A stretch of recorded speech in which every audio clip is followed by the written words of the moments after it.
Well, let's concentrate on what's inside then. Your partner of 38 years, you lived apart for much of that relationship, and sometimes in different countries. Yes, she works in Holland and teaches in Dutch, and I, work in England and in Australia and America. So we are often apart, but it's lasted. Yeah. Long-distance relationships require technology. You have to phone and email every day, at least once. It's essential.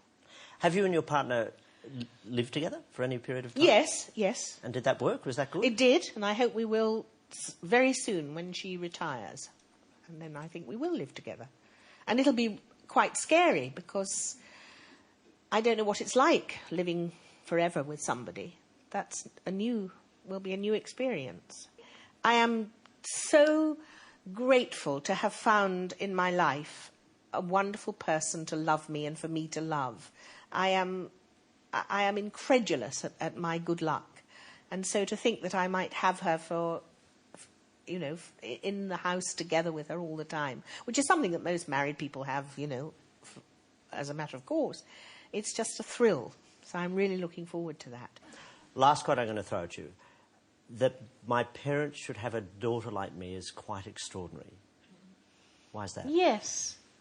Well, my late parents, whom I dearly, dearly loved and honour, they were conventional people in a way. I mean, my father was a doctor. He was a quiet man and born in Glasgow, imbued with that kind of Presbyterian respectability that happens in middle-class families in Scotland.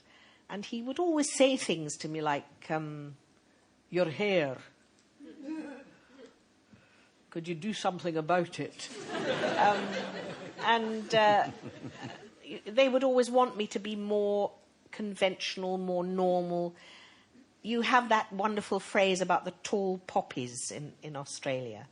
They didn't want me to be a tall poppy. They wanted, don't make waves, they kept saying, don't make waves, just fit in. And I've never been able to do that. I didn't get married, I didn't have children, which is what they would have loved. I know that. But in the end, you have to make your life for yourself. And I didn't do it in defiance of all that they stood for, because I loved them and I honour them. And I feel sad that I didn't give them everything that they wanted.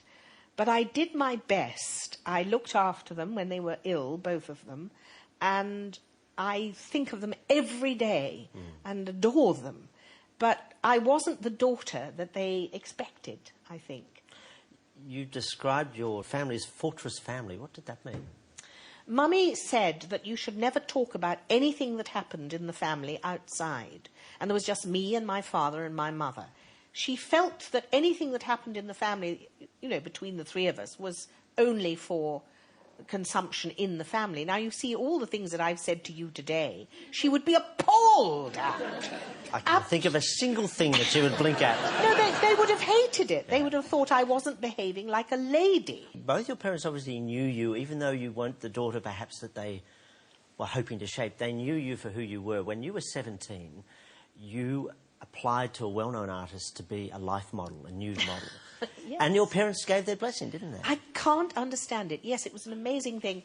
There was a programme very like this called Face to Face that John Freeman did on English television. Wonderful interviewer, and as you are. And I saw him interview Augustus John on that programme, and I just fell in love with this wonderful old man. And I wrote to him, and I said, if you want me to be a nude model, I will. And his wife, very properly, rang up my parents and said, she was very like that, and she said, would you mind if your daughter modelled in the nude for my husband? And I don't know why they said yes, but they did. And so I used to practice taking my clothes on and off so that I could do it, in a pleasant manner, not fumbling for the bra at the back. And I went to Fordingbridge, where his studio was, and I knocked at the door and they let me in, and there he was, this great big hairy man, and in a boiler suit, I remember.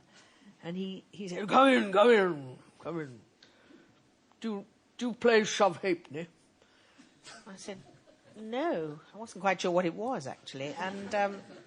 And then he said...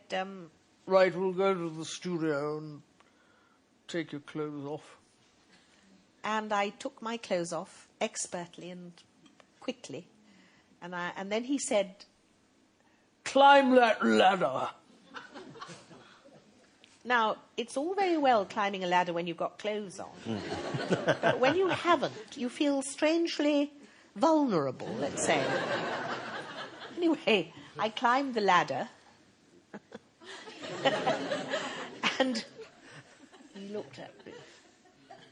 Very nice, very nice. Skin takes the light. Very nice. You can come down now. And that was it.